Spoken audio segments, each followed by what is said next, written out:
Kajian Kitab.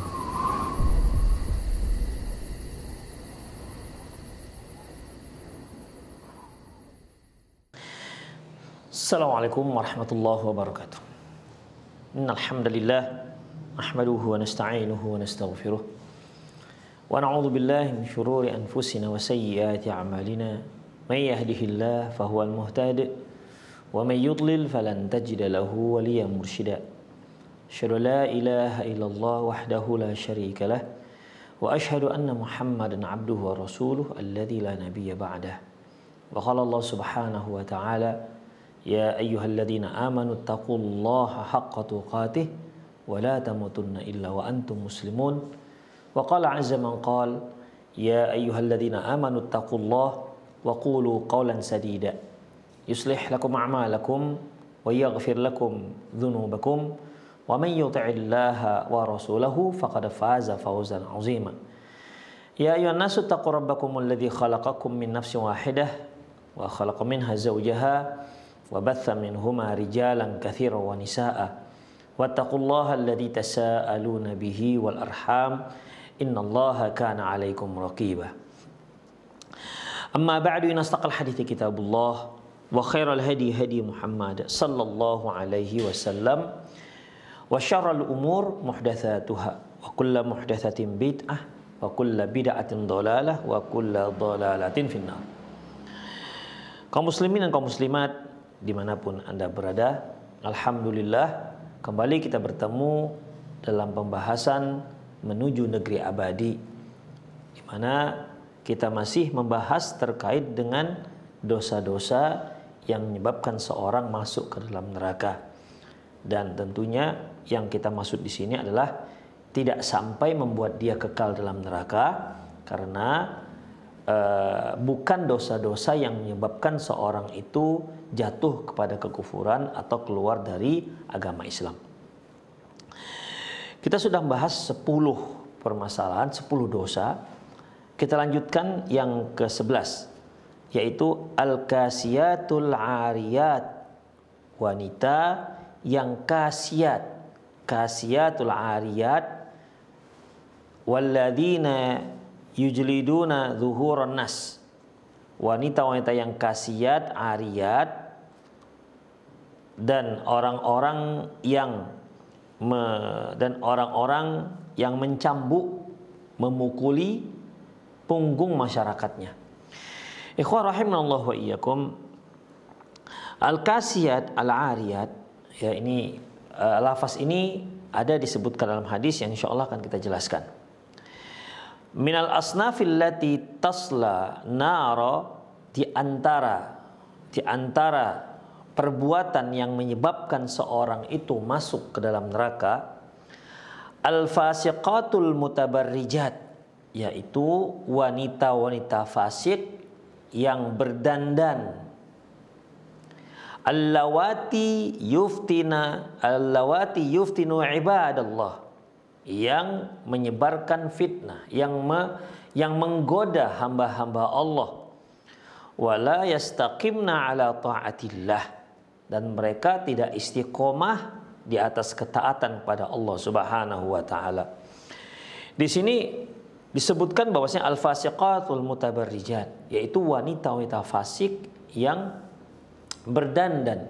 Artinya dia itu mutabarrijat, yang bersolek, yang menghias dirinya tentunya di depan orang-orang yang tidak layak untuk mendapatkannya. Ikhwah, Allah Subhanahu wa taala mengatakan wala yubdina zinatahunna illa libu'ulatihinna au abaihinna, dan seterusnya. Janganlah seorang wanita itu menampakkan perhiasannya kecuali di depan suaminya atau di depan ayah-ayahnya, dan Allah Subhanahu wa taala menyebutkan orang-orang menjadi mahramnya. Artinya ikhwah rahimanallah wa iyyakum, seorang wanita dikatakan mutabarrijat, tabarruj, dikatakan mutabarrijat atau tabarruj, yang tentunya dilarang apabila seorang wanita itu Pertama, membuka auratnya. Ya, membuka auratnya. Kita sama-sama sudah pahami bahwasanya wanita itu ketika dia keluar rumahnya, ya, maka dia wajib untuk menutup auratnya. Syarat wanita itu menutup aurat, yang pertama haruslah menutup semua auratnya. Dari ujung kepala sampai ujung kaki, kecuali wajah dan telapak tangan. Adapun wajah, kita sama-sama sudah ketahui adanya khilafiyah di kalangan para ulama, hukum menampakkan wajah. Namun Allahu a'lam bishawab, kalau kita perhatikan dalam banyak hadis di mana para sahabiat justru menampakkan wajahnya, ya, menampakkan wajahnya. Kemudian ikhwah, ya, pertama menutup auratnya, kemudian tidak transparan dan tidak membentuk aurat. Transparan dan tidak membentuk. Membentuk ini artinya tidak tidak menunjukkan lekuk-lekuk tubuhnya, karena bagaimanapun ada orang-orang kaum wanita itu dia menutup auratnya, tapi lekuk-lekuk bodinya, lekuk-lekuk auratnya itu masih kelihatan dikarenakan pakaian yang dipakai itu masih sempit. Demikian ikhwah. Ya, sehingga terbentuklah lekuk pinggulnya dengan karena memakai baju yang sempit atau menunjukkan bentuk paha dan pinggul serta betis dikarenakan memakai pakaian sempit atau celana sempit. Tentu ini nggak dibolehkan ikhwah. Walaupun dia sudah menutup tapi belum memenuhi persyaratan. Demikian ikhwah rahimallahu. Termasuk juga tidak memakai tidak memakai pakaian laki-laki yang khusus pakai laki-laki, dan juga tidak menjadi syuhrah. Syuhrah itu menjadi pusat perhatian. Demikian ikhwah rahimallahu wa iyyakum. Jadi wanita-wanita yang keluar rumah menampakkan auratnya termasuk wanita-wanita yang mutabarrijat. Demikian juga ikhwah, perhiasan-perhiasan yang berada di auratnya. Seperti misalnya telinga. Telinga itu ada perhiasan untuk wanita, yaitu anting-anting. Leher ini tentu nggak boleh dilihatkan di hadapan yang bukan mahram. Tapi di sana ada perhiasan, yaitu rantai. Demikian juga gelang, ya. Yang tidak aurat itu dari mulai pergelangan tangan sampai ujung jari. Adapun di pergelangan tangan, ya, adud atau yang disebut dengan di atas pergelangan tangan itu ada perhiasan bagi mereka kaum wanita, yaitu gelang.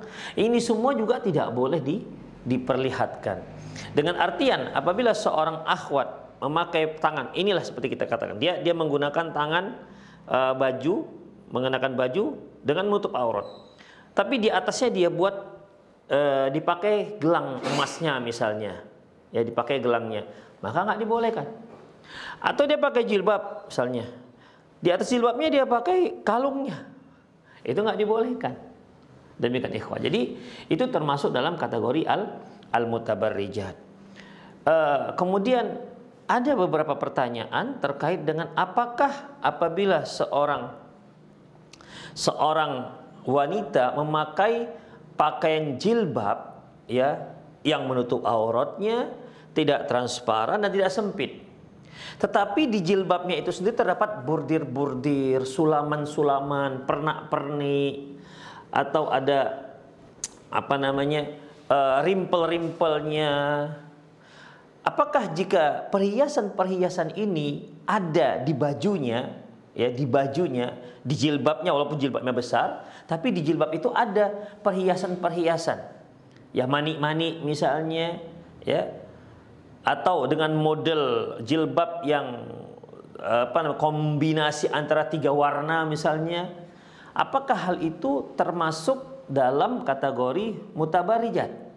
Ikhwah rahimallahu wa iyyakum, perlu kita ketahui sebuah prinsip dalam untuk pakaian kaum wanita ketika dia keluar rumah, ya, ini prinsip yang insya Allah simpel, mudah dipahami, yaitu fungsi pakaian yang dikenakan wanita keluar rumah, ingat, fungsinya itu untuk menutupi, bukan untuk menghiasi. Ingat ya, pakaian dipakai oleh wanita untuk keluar rumah itu fungsinya menutupi, bukan untuk menghiasi. Apabila memang menghiasi, maka Allahu a'lam bissawab termasuk mutabarrijat. Ketika Syekh bin Baz ditanya tentang bagaimana seorang wanita yang memakai jilbab besar, tapi di jilbab itu terdapat berbagai macam manik-manik atau bordir, atau sekarang kan ada juga abaya tapi disulam dengan sulam emas, ada yang disulam dengan perak. Itu bagaimana? Beliau mengatakan apabila perhiasan yang ada di gamis seorang wanita atau di jilbab seorang wanita itu yaltafitun nazar, artinya menarik perhatian, menarik pandangan kaum laki-laki, maka hal itu tidak dibolehkan. Syekh Mustafa Al-Adawi ketika ditanya hal ini, beliau menjawab dengan singkat, jika hal itu menimbulkan fitnah, menarik pandangan kaum laki-laki, wallahu la yuhibbul fasad, kata beliau. Allah tidak suka dengan, Allah Subhanahu wa taala enggak suka dengan kerusakan. Demikian ikhwah. Berarti kalau kita lihat fatwa-fatwa para ulama salaf yang kontemporer, ya, yang mereka bertemu dengan zaman sekarang ini, jilbab-jilbab yang dia itu berkombinasi dengan sekian warna, ya, dan dengan model yang banyak rumbai-rumbainya, ikhwah, ya, apabila hal itu bisa membuat kaum laki memperhatikan, jadi dikarenakan unik ataupun dikarenakan menariknya potongannya dengan berbagai kombinasi rimpel, rumbai-rumbai dan seterusnya, ya, apabila hal itu menarik perhatian pandangan kaum laki-laki, maka itu termasuk mutabarrij, ya, walaupun dia menutup auratnya, walaupun dia tidak transparan, dan walaupun dia tidak sempit. Makanya ini para akhwat, ya, terutama para akhwat yang berupaya untuk menjaga iffahnya, menjaga kehormatannya, pakailah jilbab yang benar-benar syar'i, di mana ikhwah rahimanallahu wa iyyakum, yaitu yang fungsinya untuk menutupi, bukan untuk menghiasi. Demikian ikhwah azallahu wa iyyakum, ya, jauhkanlah. Kalau seandainya di sana ada masih keraguan, da' ma yaribuka ila ma la yaribuka, tinggalkan yang kamu ragu dan lakukan apa yang kamu nggak ragu. Saya berikan contoh, mungkin ada muncul keraguan. Di sekarang itu kan ada jilbab-jilbab yang di sini banyak kancing-kancingnya, itu ada di ujung tangan ini, kadang ada 7 sampai 8 sampai 10 kancing-kancing berjejer. Kalau dia warna hitam, maka warna yang dipakai adalah kancing-kancing berwarna warna emas misalnya, dua-dua, begitu. Apakah ini mutabarrij? Termasuk mutabarrij? Ikhwah, kalau Anda ragu, tinggalkan saja. Kalau ragu, ya, kalau ragu. Demikian ikhwah azallahu wa iyyakum. Jadi konsep daripada pakaian untuk keluar rumah bagi kaum wanita itu sangat sederhana, yang fungsinya untuk menutupi, bukan untuk menghiasi. Demikian. Kalau di sana ada perhiasan-perhiasan yang tergantung atau tertempel atau terbordir yang mengalihkan perhatian, yang dapat menarik perhatian kaum laki-laki, maka, ya, kalau anti ragu, maka tinggalkan saja. Demikian. Jadi pakailah pakaian polos tanpa ada pernak-pernik sana dan sininya. Adapun kalau dia modelnya, apakah dia jilbabnya ada masukan untuk tangannya, atau jilbab French khimar misalnya, bisa dicadari, bisa dipakai untuk cadar, bisa dipakai untuk tak pakai cadar, itu nggak ada masalah. Ya, insya Allah nggak ada masalah. Demikian ikhwah azizallahu. Tapi kalau yang mani-mani ataupun model-model yang mencolok dengan tambahan rimpel-rimpel yang berbeda warna dan seterusnya, ikhwah, sebaiknya hindari, karena dikhawatirkan itu termasuk dalam tabarruj, yaitu tabarrujnya itu sesuatu yang ada di jilbabnya, bukan yang ada di tubuhnya. Allahu a'lam bishawab. Ikhwah rahimanallahu wa iyyakum, ya. Demikian juga masalah warna. Warna ini ikhwah ada di satu daerah di mana seorang wanita jika memakai pakaian warna merah itu tidak begitu jadi perhatian, karena memang kebiasaan mereka memakai pakaian merah kaum wanita. Itu ikhwah, ya. Oh, di sana biasa Pak kaum wanita itu memakai pakaian yang mencolok-mencolok, ya, biru, kuning. Ya kalau di situ tidak menjadi pusat perhatian ataupun tidak menarik perhatian kaum laki-laki, maka berarti di daerah tersebut warna tersebut tidak termasuk dalam mutabarrijat. Tapi kalau ada di daerah lain di mana wanita itu biasa memakai pakaian gelap, aneh kalau ada seorang wanita memakai pakaian jilbab syar'i tapi warna merah menyala, kemudian gamisnya menyala, kaos kakinya menyala, gitu kan, jilbabnya merah menyala. Demikian ikhwah, itu pasti akan menjadi jadi iltifatun nazar ilaiha, menjadi perhatian bagi kaum laki-laki. Jadi yang masalah warna pada dasarnya nggak ada masalah, tapi hindarilah warna-warna yang memang tidak biasa dipakai oleh kaum wanita di satu daerah. Allahu a'lam bishawab. Wa qad rawa Abu Hurairah radhiyallahu anhu 'anin Nabi sallallahu alaihi wasallam. Abu Hurairah radhiyallahu anhu meriwayatkan dari Nabi sallallahu alaihi wasallam, qala, beliau bersabda, sinfani min ahlin nar, ada dua jenis manusia yang termasuk penduduk neraka. Lam arahuma qaumun ma'ahum siyatun ka'adnabi al-baqar yadribuna bihan nas. Yang pertama yaitu suatu kaum di mana dia memegang cambuk, ka'adnabil baqar, cambuknya tersebut seperti ekor sapi. Kalau kita lihat ekor sapi itu kan ekor, kemudian di ujungnya ada bulu-bulunya, ada rambut-rambutnya. Demikian ikhwah, ya. Jadi cambuk itu ada yang hanya dia dari kulit, hanya satu helai begitu saja, ya. Ada yang dia ada talinya, ada pegangannya talinya, tapi di ujungnya itu ada rumbai-rumbainya. Mungkin rumbai-rumbainya itu terbuat dari kulit. Jadi sekali pukul yang membuat bekas itu bukan hanya satu, tapi bisa sekali 5 sesuai dengan berapa rumbai-rumbai ataupun kulit yang seperti rambut-rambut ujung sapi itu, rambut-rambut yang ada di ujung ekor sapi. Demikian ikhwah. Jadi ini salah satu jenis daripada cambuk. Wahadi sifah. Afwan. Kemudian ikhwah, yadribuna biha annas, di mana mereka mukulin para masyarakatnya, memukuli manusia. Ikhwah, tidak akan ada yang berani memukuli umat manusia kecuali para penguasa. Ya, kalau dia sama-sama rakyat, dia akan dibalas oleh masyarakat yang lain. Tapi ketika seorang penguasa yang melakukan memukuli, membantai rakyatnya, misalnya ikhwah, maka rakyat tidak punya kekuatan untuk melawan pemimpinnya, melawan pemerintahnya. Dan ini seorang yang seperti ini, atau dia seorang yang diktator misalnya, dia bertindak zalim kepada masyarakatnya, mukulin masyarakatnya, menyiksa masyarakatnya, maka dia ini akan dimasukkan oleh Allah Subhanahu wa taala ke dalam neraka jahanam.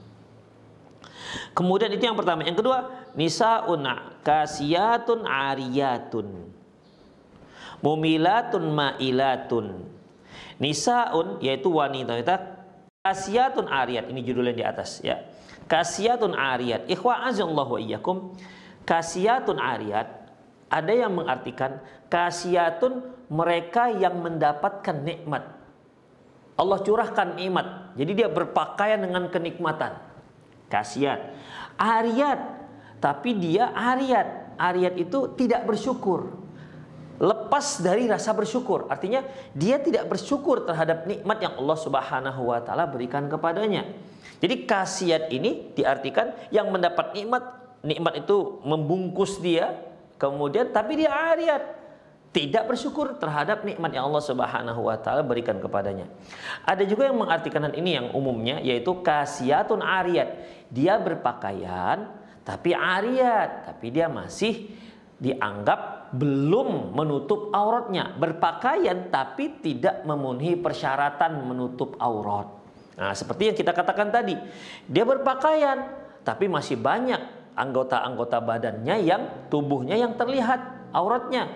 Dia memakai pakaian tapi rambutnya masih terlihat.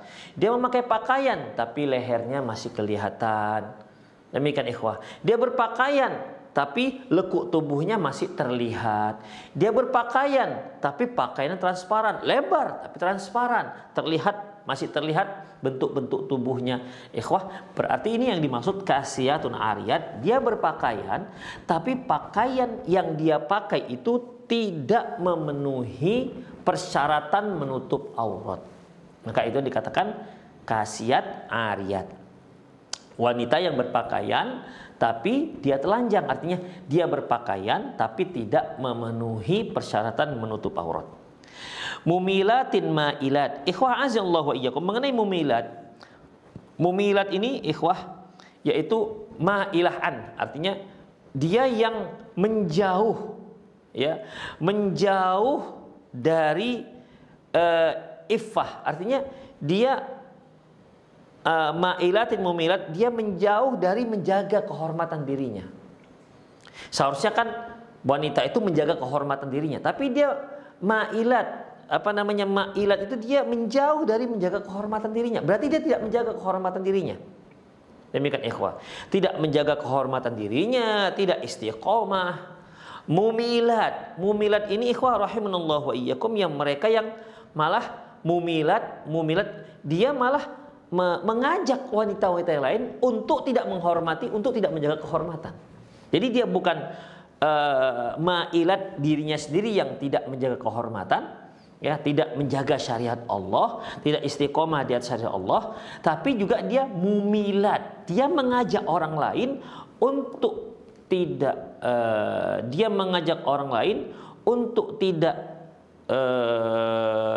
istiqomah di atas jalan Allah, untuk tidak menjaga kehormatan dan kemuliaan seorang wanita. Itu ikhwah di antara makna ma'ilatin mumilat yang disebutkan oleh para ulama dalam mentafsirkan hadis ini. Kemudian ikhwah, ru'usuhunna ka'asnimatil bukhti al-ma'ilah, di mana kepala mereka ka'asnimatil bukhtil ma'ilah, seperti seperti punuk unta, ya, punuk unta yang condong gitu. Jadi ikhwah, maksudnya begini, dahulu para kaum wanita itu menutup rambutnya, tapi mereka menggulung rambutnya yang panjang itu di belakang atau di atas untuk mengesankan kepada kaum laki-laki bahwasanya dia itu walaupun rambutnya tertutup, tapi dengan semakin besarnya kepalanya, ya, itu untuk memberikan kesan bahwasanya mereka itu punya rambut yang tebal dan panjang. Demikian ikhwah. Jadi memberikan isyarat kepada orang lain, dan rambutnya nggak nampak. Demikian ikhwah, ya, rambutnya nggak nampak. Ya, kalau sekarang ini, kalau wanita sekarang ini mereka pakai jilbab, tapi di belakang ini bagian punuk unta. Walaupun orang tahu bahwasanya yang di belakang yang diletakkan itu kadang-kadang rambutnya betulan, dan umumnya itu sanggul. Demikian. Jadi terbentuklah di belakang kepalanya ini seperti punuk unta. Itu nggak dibolehkan. Ya, itu nggak dibolehkan. Itu merupakan cara-cara orang jahiliyah terdahulu untuk berhias. Demikian ikhwah, untuk berhias. Kalau orang dahulu betul rambutnya itu yang digulung-gulung, sehingga terlihat kepalanya besar dan orang tahu itu isyarat bahwasanya rambutnya banyak. Sekarang ini bukan pakai rambut ikhwah, pakai rambut palsu, atau dipakaikan sanggul yang kadang-kadang hanya busa itu, ya, letakkan di situ. Bukan hanya mengesankan tapi menipu.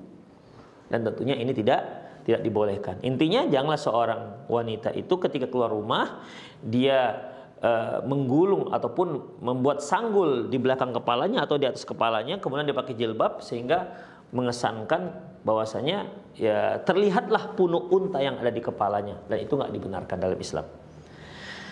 Ya, tidak dibenarkan dalam Islam. Apa kata beliau sallallahu alaihi wasallam? La yadkhulnal jannah. Dan mereka ini tidak akan masuk surga, kata Allah. Kata Rasulullah, wala yajidna rihaha, bukan hanya enggak masuk surga, bahkan tidak mencium bau surga. Wa inna rihaha la tujadu min masirati kadza wa kadza, padahal aroma wangi surga itu sudah tercium dengan sejauh jarak perjalanan beginian begitu. Itu ikhwah, azallahu wa iyyakum. Jadi hadis ini menyebutkan beberapa kriteria kaum wanita yang jika ini mereka lakukan dapat menyebabkan wanita tersebut terperosok ataupun diperosokkan ke dalam nerakanya Allah Subhanahu wa taala. Akhrajahu Muslim wa Baihaqi wa Ahmad. Hadis ini diriwayatkan oleh Imam Muslim, Imam Baihaqi dan Imam Ahmad. Wa qalat Qurtubi fil ladzina ma'ahum siyatun ka'adnabil baqar. Imam Al-Qurtubi memberikan komentar tentang sabda Nabi SAW, seorang yang memukuli orang-orang dengan cambuk seperti buntut ataupun seperti ekor sapi, yaitu wahadhis sifatu lisyati musyahadatun indana bil maghrib ilal an. Kata Imam Qurtubi, jenis cambuk seperti ini masih ada di tempat kami di daerah Maroko, kata Imam Al-Qurtubi, di daerah Maghrib sampai sekarang. Orang-orang memiliki cambuk yang mirip dengan ekor sapi. Qala Siddiq Hasan Khan muaqiban ala qaul Qurtubi. Berkata Syekh Siddiq Hasan Khan, ini seorang ulama dari India, ya, mengomentari perkataan ataupun pernyataan atau statement daripada Imam Al-Qurtubi. Apa kata beliau? Bal huwa musyahidun fi kulli makanin wa zaman. Bahkan jenis cambuk yang seperti itu ada di semua tempat dan di semua waktu, kata beliau. Jadi dari zaman ke zaman yang seperti itu cambuk ada diwariskan sampai sekarang dan dia hampir semua tempat, kata beliau. Wa yazdadu yauman fa yauman indal umara'i wal a'yan. Dan semakin hari semakin banyak, ya, yang dimiliki oleh para penguasa dan orang-orang tertentu. Wa na'udzubillahi min jami'i ma karihahullah. Dan kita berlindung kepada Allah dari apa saja yang dibenci oleh Allah Subhanahu wa taala. Aqulu, penulis mengatakan, wala zilna nara hadhi sinf minan nas fi kathirin minad diyar yajliduna absaran nasi fattabban lihaula'i wa amsalihim. Dan perkataan penulis yaitu, dan bahkan sampai sekarang kita masih banyak melihat para penguasa-penguasa, para pejabat atau orang-orang yang berkuasa memukuli masyarakatnya di negara-negara kaum muslimin atau di satu negara, di beberapa negara, dan celakalah mereka dan yang semisalnya.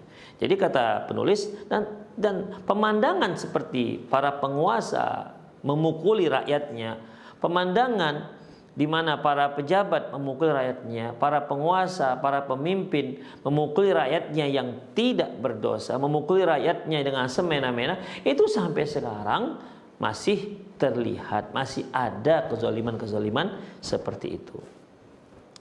Kemudian ikhwah, wal kasiyatul ariyatu kathiratun fi zamanina. Demikian juga halnya wanita-wanita yang memakai pakaian tapi tak memenuhi persyaratan menutup aurat, atau bahasa agak agak vulgarnya yaitu yang berpakaian tapi telanjang. Nah, kira-kira itu bahasa vulgarnya. Adapun wanita-wanita yang berpakaian tapi sebenarnya dia telanjang, atau yang lebih halus lah, wanita-wanita yang berpakaian tapi tak memenuhi persyaratan menutup aurat fi zamanina, itu kathiratun fi zamanina, ini terlalu banyak di zaman kita sekarang. Wala'allahu lam yasbik in intasharat fitnatuhunna kaman tasharat fi zamanina. Dan fitnah yang tersebar, ya,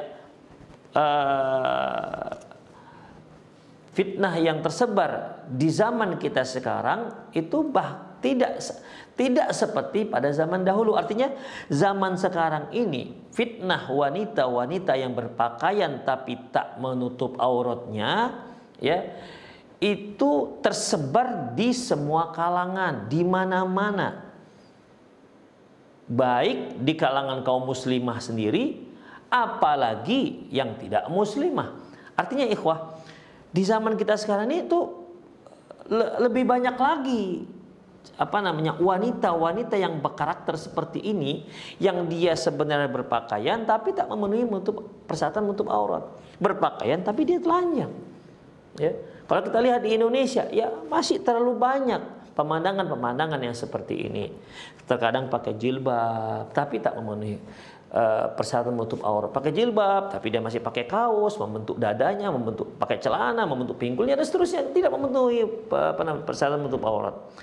Makanya penulis mengatakan fitnah kaum wanita yang seperti ini itu menyebar lebih luas zaman sekarang ketimbang zaman dahulu. Wa hunna 'ala an-na'til ladzi wasafahu Rasulullah sallallahu alaihi wasallam, dan mereka sebagaimana sifat yang disebutkan oleh Nabi sallallahu alaihi wasallam dalam hadisnya. Apa itu? Al-kasiyatun, ariyatun, ma'ilatun, mumilat, ru'usuhunna ka'asnimatil bukhti, yaitu wanita yang berpakaian tapi sebenarnya telanjang ataupun tak memenuhi persyaratan menutup aurat, ma'ilat, yang mereka itu menjauhkan dirinya dari menjaga kehormatan dan istiqomah di atas syariat Allah, mumilat, bukan hanya ma'ilat tapi juga mumilat, mengajak wanita-wanita lain untuk melakukan hal yang seperti dia lakukan. Jadi kalau dia tidak menjaga kehormatannya, itu untuk dialah urusan dia. Tapi dia malah mengajak, udah begini saja enggak apa-apa, begitu. Ya, seperti berbagai macam model-model pakaian, model-model rambut, ya, dia ke salon, kemudian menunjukkan jenis rambut, bagaimana gaya rambut di hadapan masyarakat. Kemudian dia juga mengajak, oh rambut begini bagus sekarang, lagi tren di tengah masyarakat. Ayo kita di sana bisa, di salon di sana bisa melakukan itu. Ikhwah, yang seperti ini bukan hanya dia yang menyimpang, malah dia mengajak orang lain untuk melakukan penyimpangan yang sebagaimana dia lakukan. Inilah ma'ilatun mumilatun, ru'usuhunna ka'asnimatil bukhti, kepala mereka itu seperti punuk unta. Itulah ikhwah yang ke-11, ya. Kemudian yang ke-12, alladzina yu'adzibunal hayawan. Yang ke-12 yaitu mereka yang menyiksa hewan-hewan. Ya, mereka yang menyiksa hewan. Rawa Muslimun, diriwayatkan oleh Imam Muslim fi sahihihi, dalam kitab sahihnya, an Jabirin, dari Jabir radhiyallahu anhu, qala, dia berkata, qala Rasulullah sallallahu alaihi wasallam, Rasulullah sallallahu alaihi wasallam bersabda, uridat alayya nar, bahwasanya aku diperlihatkan oleh Allah. Allah memperlihatkan kepadaku api neraka. Fara'aitu fiha imra'atun min Bani Israil, dan ternyata di sana aku lihat ada seorang wanita Bani Israel yang masuk neraka. Dikarenakan apa? Tu'adzabu fi hirtin laha. Sebabnya dia masuk neraka dikarenakan dia waktu di dunia itu menyiksa kucingnya. Jadi penyebab wanita Bani Israel ini masuk neraka karena dia menyiksa kucingnya. Rabatatha falam tut'imha, di mana wanita ini mengikat si kucing tapi tidak diberinya makan. Walam tada'ha ta'kulu min hasyashil ard, dan juga dia tidak melepaskan kucing ini untuk cari makan. Hatta matat jau'an, hingga akhirnya kucing ini pun mati kelaparan. Jadi si wanita ini ikhwah, dia punya kucing, kucingnya dia ikat. Otomatis kalau hewan diikat, dia nggak bisa pergi kemana-mana, nggak bisa mencari makannya. Kalau dia diikat, silakan Anda siapkan untuk dia makanannya. Kalau Anda kurung hewan yang Anda miliki atau peliharaan Anda kurung supaya nggak kemana-mana, Anda wajib menyediakan makannya. Ya. Tapi kalau Anda tidak sanggup menyediakan makannya, lepaskan dia, biar dia cari makan sendiri. Demikian ikhwah. Ya, itu dia. Anda punya kucing misalnya, kemudian Anda kurung itu kucing dalam kandangnya. Tapi ingat ikhwah, kalau Anda kurung, maka Anda wajib memberi dia makan.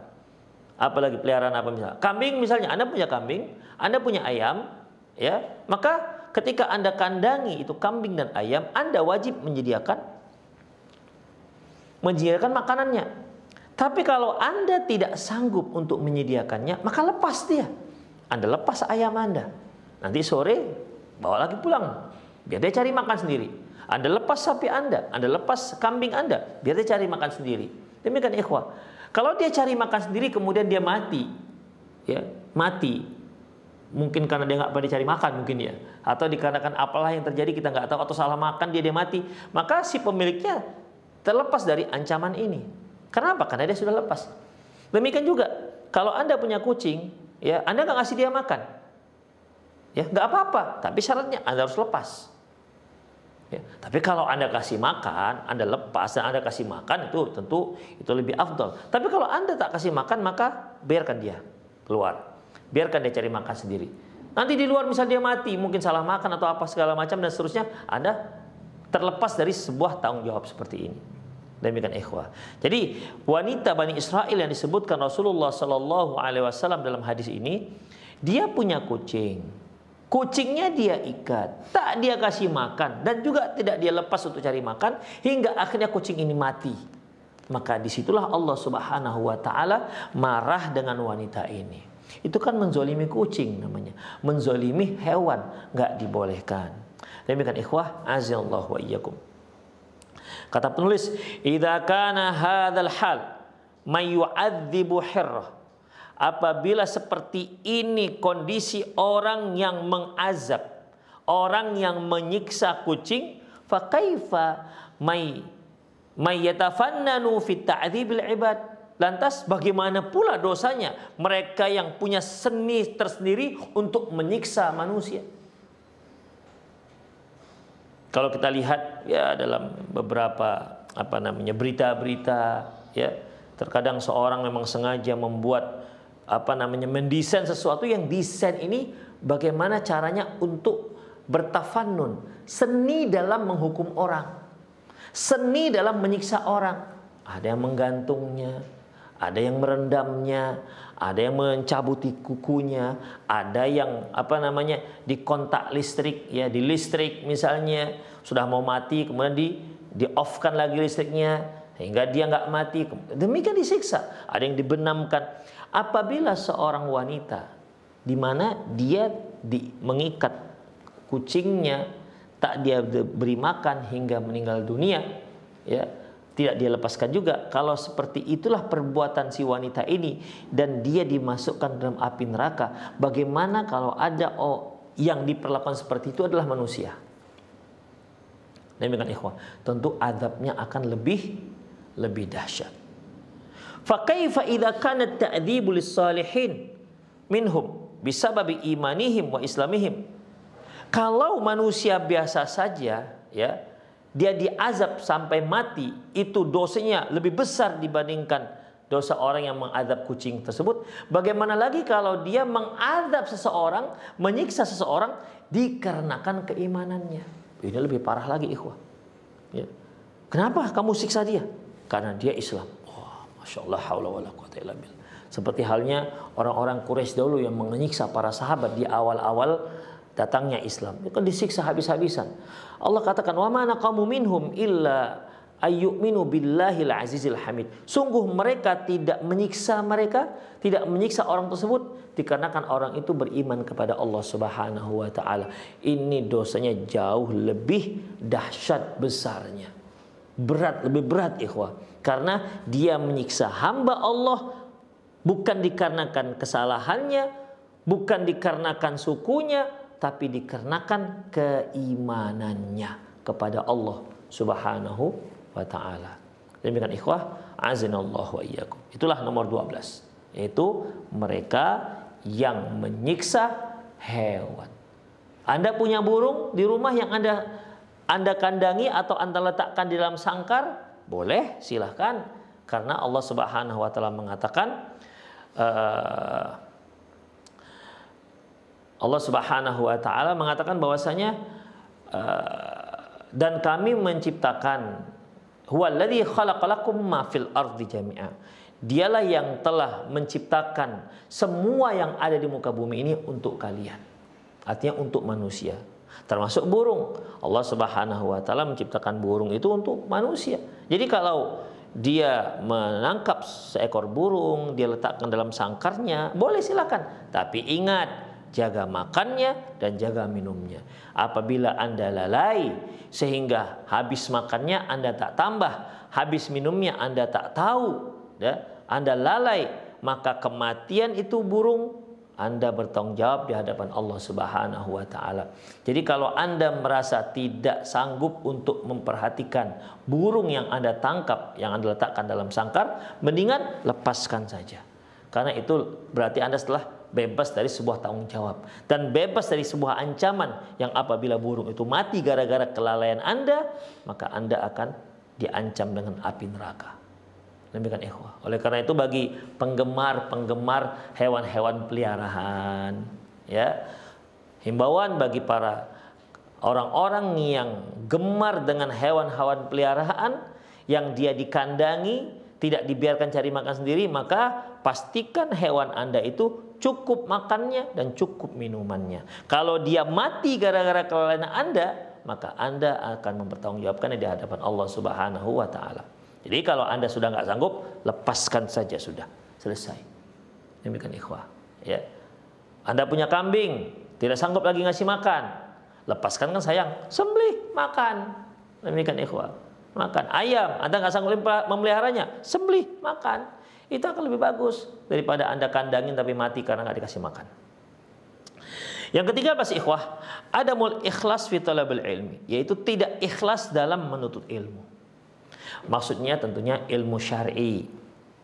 Wasaqal Hafidz Al-Mundhiri katsiran minal ahaditsil lati turhibu man ta'allama al-ilma li ghairillah. Sungguh Hafidz Al-Mundhiri banyak mencantumkan hadis-hadis yang mengancam orang-orang yang menuntut ilmu bukan dikarenakan Allah.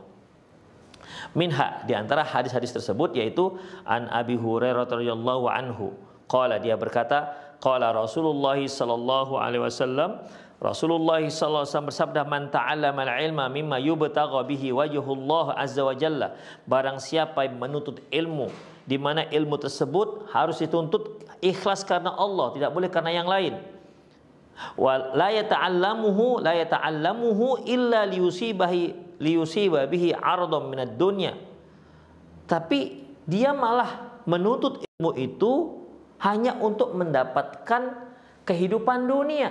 Kehidupan dunia ini ikhwah bisa berupa uang, bisa berupa gengsi, ya, bisa berupa pujian, atau dia untuk ilmu itu supaya dia dianggap pinter dan dia bisa menikahi seorang wanita yang menjadi targetnya. Demikian ikhwah. Intinya ilmu syar'i ini ikhwah, yang seharusnya kita menuntutnya itu bukan dikarenakan dunia, bukan agar bisa nanti dipanggil ke sana kemari kemudian dapat amplop, bukan itu ikhwah. Kalau itulah tujuannya, maka dia akan diancam oleh Allah Subhanahu wa taala. Adapun ilmu-ilmu yang lain memang orang mempelajarinya supaya bisa cari makan. Demikian ikhwah, supaya cari makan. Orang belajar teknik, belajar komputer, itu untuk apa? Supaya dia bisa makan dari ilmu itu. Tapi dengan ilmu syariat tidak boleh seperti itu. Ya, tidak boleh seperti itu. Illa liyusiba bihi aradan minad dunya, dia tidak menuntut ilmu itu kecuali hanya untuk mendapatkan keuntungan dunia.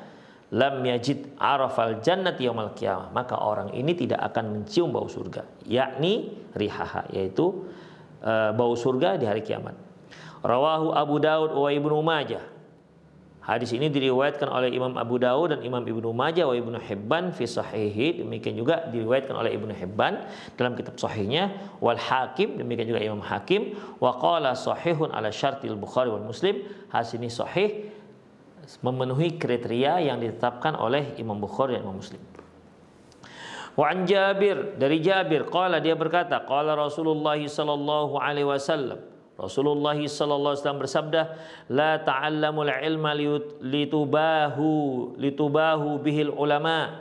Janganlah kamu mempelajari ilmu agar engkau bisa mendebat para ulama, walitumaru bihi sufaha, dan untuk membodoh-bodohi orang-orang awam, wala takhayyaru bihil majalis, dan juga jangan kamu mempelajari ilmu itu supaya engkau diletakkan di tempat yang khusus karena dianggap orang alim dan seterusnya.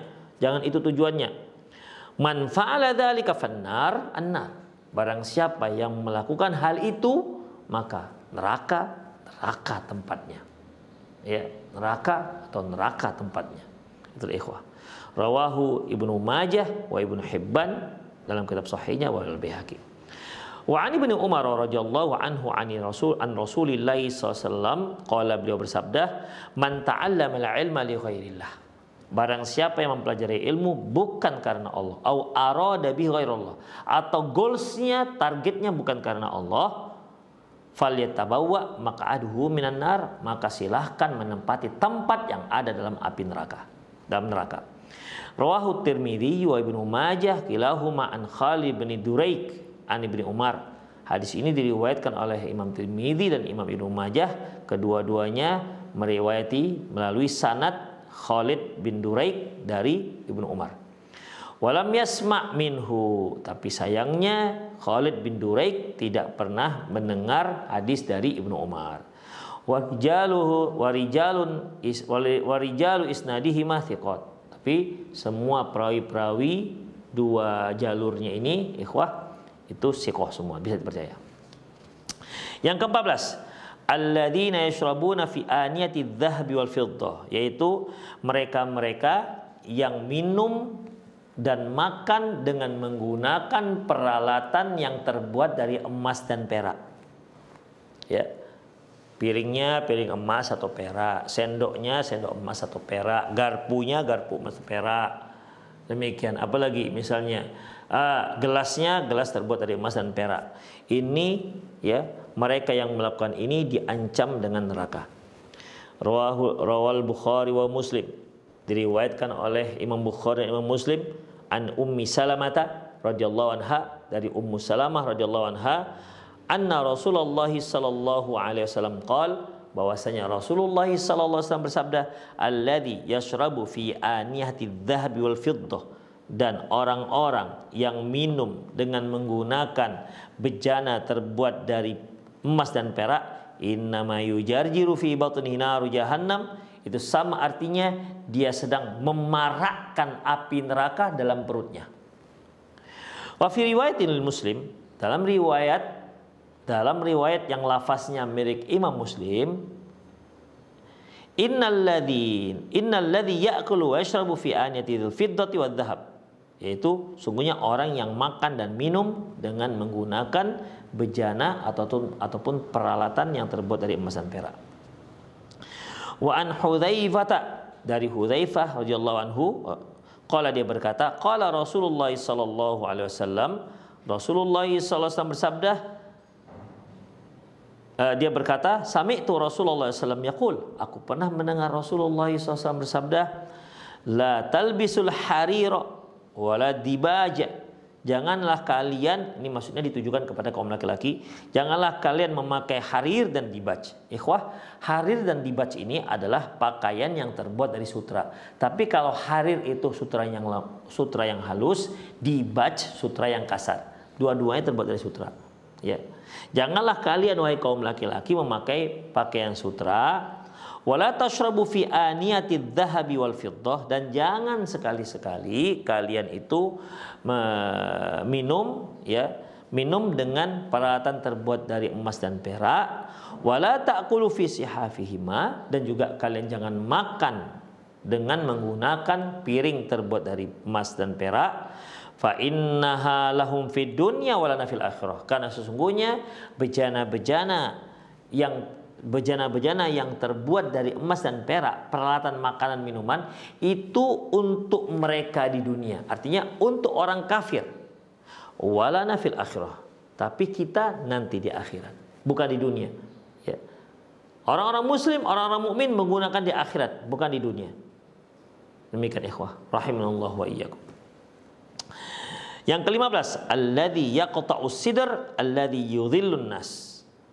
Yang ke-15 yaitu mereka yang menebang pohon yang biasa dijadikan orang-orang untuk berteduh. Maksudnya ikhwah, seperti misalnya pohon-pohon yang ada di pinggir jalan. Biasanya seorang itu menunggu bus yang lewat. Ya kalau di situ nggak ada halte, biasanya dia menunggu di bawah pohon. Demikian ikhwah, pohon-pohon rindang di tempat-tempat yang umum, maka ini jangan ditebang, nggak dibolehkan. Ya, tentunya yang dimaksud di sini adalah jika tidak ada mudaratnya.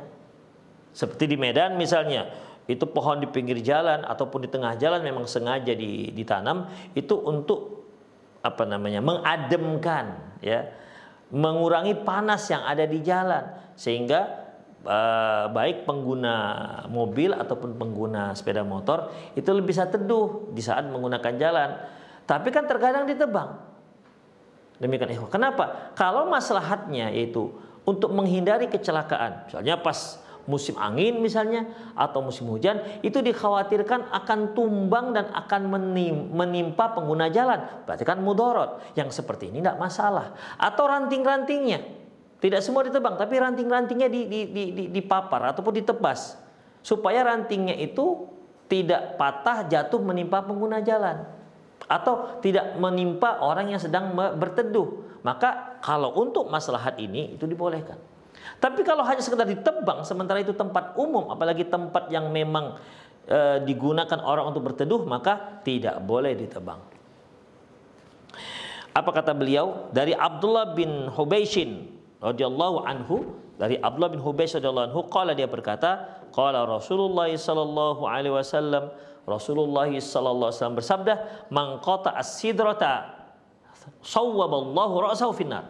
Barang siapa yang memotong, menebang pohon bidara, ya, maka Allah akan benamkan kepalanya dalam api neraka. Rawahu Abu Daud. Demikian ikhwah. Dalam lafaz yang lain, ya, beliau mengatakan, man qata'a sidrata fi sidrata fi fulatin yastadillu biha ibnu sabil wal bahaim abasan au zulman bighairi haq. Barang siapa yang menebang pohon bidara, jadi pohon bidara ini memang pohon yang rindang ikhwah, ya, pohon yang rindang fi fulatin, di sebuah tempat yang lapang, memang terik ikhwah. Sementara ini ada pohon yang bisa digunakan orang-orang yang biasa digunakan orang-orang untuk berteduh atau hewan, dan dia tebang tanpa ada maslahat, tebang gitu aja. Demikian ikhwah, bukan dikarenakan khawatir tumbang menimpa orang-orang yang berteduh, bukan dikarenakan khawatir membahayakan orang yang berteduh atau yang lewat, bukan. Pokoknya ditebang saja. Ya. Maka Allah akan sawwaballahu ra'sahu finnar, maka Allah akan benamkan kepala dalam api neraka. Apakah kepalanya saja? Enggaklah ikhwah, kepala itu merupakan simbol, ya. Jadi Allah akan benamkan dia dan kepala-kepalanya. Maksudnya gitu, ya. Allah benamkan dianya ke dalam api neraka. Rawal Baihaqi bi isnadin sahihin an Aisyah radhiyallahu anha. Diriwayatkan oleh Imam Baihaqi dengan sanad yang sahih dari Aisyah radhiyallahu anha, an Rasulillah sallallahu alaihi wasallam, dari Rasulullah sallallahu alaihi wasallam, qala, beliau bersabda, innal ladzina yaqta'una sidr yasubbuna fin nari ala ru'usihim sabba. Ya. Barang siapa yang menebang pohon sidr, ya, yang menebang pohon sidr atau yang menebang pohon rindang, ya, yasubbuna finnari ala ru'usihim sabba, maka akan dituangkan dalam ke kepalanya, ya, minyak panaskah atau air panaskah, ya, ke atas kepalanya di neraka kelak. Demikian ikhwah. Yang terakhir, jazaul intihar, yaitu hukuman bagi orang yang bunuh diri. Thabata fi sahihaini an Abi Hurairah radhiyallahu anhu, sebagaimana yang disebutkan dalam hadis riwayat Bukhari Muslim dari Abi Hurairah radhiyallahu anhu, anin Nabi sallallahu alaihi wasallam, dari Nabi sallallahu alaihi wasallam qala, beliau mengatakan, man qatala nafsahu bihadidatin, barang siapa yang membunuh dirinya dengan sebilah besi, fahadidatuhu fiyadihi, dan besi yang dia pegang dengan tangannya, yatawajja'u biha fi batni fi nari jahannam, maka besi itu nanti di neraka jahanam akan dia gunakan untuk menikam-nikam dirinya di dalam api neraka, dalam neraka jahanam, khalidan mukhallan fiha abada, dan dia akan kekal dalam neraka. Jadi besi yang dia gunakan untuk membunuh dirinya, menikam dirinya, maka nanti di hari akhirat dalam neraka jahanam itu yang menjadi yang dia gunakan untuk menyiksa dirinya kekal selama-lamanya. Wa man syariba summan faqatala nafsah, barang siapa yang minum racun hingga membunuh dirinya, fahuwa fiyadihi yatahassahu fi nari jahannam khalidan mukhallan fiha abada, maka nanti di hari akhirat di tangannya itu akan Allah berikan racun, dan racun itu yang akan dia minum nanti di neraka kekal selamanya. Dia minum, mati lagi, dia kesakitan, kemudian hidup lagi, minum lagi, demikian ikhwah, dan begitu seterusnya kekal dalam api neraka. Wa man taradda min jabalin, barang siapa yang terjun dari gunung, dari puncak gunung, faqatala nafsah, dan matilah dia, ya, fahuwa yataradda fi nari jahannam khalidan mukhallan fiha abada, maka dia di api neraka juga akan diperlakukan seperti itu. Di dalam neraka jahanam dia akan terjun dari neraka itu ke dalam neraka, dan begitu seterusnya dia kekal dalam neraka selamanya. Wa fi sahih al-Bukhari an Abi Hurairah radhiyallahu anhu, demikian juga disebutkan dalam Sahih Bukhari dari Abi Hurairah radhiyallahu anhu, anin Nabi sallallahu alaihi wasallam, dari Nabi sallallahu alaihi wasallam, qala, beliau bersabda, alladzi yakhniqu nafsah, barang siapa yang mencekik dirinya, maksudnya hingga dia mati. Mencekik diri bisa dengan biasanya kan ikhwah gantung diri, itu kan tercekik, mati tercekik, dia ikat lehernya, ya, dia gantung dirinya, matilah dia dalam keadaan tercekik, ya, maka yakhniquha finnar, maka dia juga akan menggantung dirinya atau mencekik dirinya di hari kiamat dalam neraka jahanam. Walladzi yata'anuha finnar, dan mereka yang menikam-nikam dirinya hingga dia mati, ya, dia menikam dirinya sendiri hingga dia mati, apakah dia menusuk dadanya misalnya dengan benda tajam, atau dia silet misalnya urat nadinya yang di tangan bisa hingga habis darahnya, ya, intinya kalau dia menikam dirinya atau merusak dirinya hingga mati, itu dilakukan memang untuk bunuh diri, maka itu akan dia lakukan juga nanti di hari kiamat seperti itu di dalam neraka jahanam kekal selamanya. Itulah ikhwah rahimanallah wa iyyakum, 16 dosa yang menyebabkan seseorang itu bisa dimasukkan ke dalam api neraka. Kita ulang, pertama yaitu kelompok yang menyelisih sunnah Rasulullah sallallahu alaihi wasallam, yang kedua yaitu mereka yang tidak mau hijrah, yang ketiga mereka yang tidak adil dalam menetapkan vonis hukum, yang keempat mereka yang dusta atas nama Rasulullah, yang kelima yaitu mereka yang sombong, yang keenam yaitu mereka yang membunuh orang lain dengan tanpa alasan yang syar'i, kemudian yang ketujuh makan riba, yang kedelapan makan harta orang lain dengan cara yang batil, yang kesembilan para pelukis makhluk bernyawa, kemudian yang ke-10 mereka yang mendukung tindak kezaliman, yang ke-11 yaitu mereka yaitu wanita-wanita yang kasiat, yang berpakaian tapi telanjang, dan mereka yang memukuli masyarakatnya dengan cambuk, yang ke-12 mereka yang mengazab ataupun menyiksa hewan hingga mati, yang ke-13 yaitu mereka yang menuntut ilmu tidak ikhlas karena Allah, yang ke-14 mereka yang makan dan minum dengan menggunakan bejana yang terbuat dari emas dan perak, yang ke-15 mereka yang menebang pohon tempat orang-orang biasa berteduh dengan tanpa alasan yang jelas, ya, yang ke-16 mereka yang mati bunuh diri. Demikian ikhwah azallahu wa iyyakum, semoga Allah Subhanahu wa taala menjauhkan kita dari dosa-dosa seperti ini, dan semoga Allah Subhanahu wa taala memberikan kita istiqomah. Kita mohon kepada Allah diberi hidayah, inayah, sehingga kita bisa menjauhkan diri kita dari penyebab-penyebab masuknya api neraka. para pemirsa dan pemerhati Roja TV dimanapun Anda berada dan pendengar Radio Roja dimanapun Anda berada, karena waktu kita seperti sudah habis ya, sudah sampai limitnya. Saya kira itu sajalah kajian kita di pagi hari ini. Semoga bermanfaat untuk mengingatkan kita. Fadzakir fa inna dzikra tanfa'ul mu'minin. Peringatkanlah karena peringatan itu bermanfaat untuk orang-orang mukmin. Demikian, mohon maaf atas segala kekhilafan dan kekurangan. Saya undur diri. Aku lu qouli hadza wa astaghfirullah li wa lakum wa lisa'il muslimin innahu wal ghafurur rahim. Assalamualaikum warahmatullahi wabarakatuh.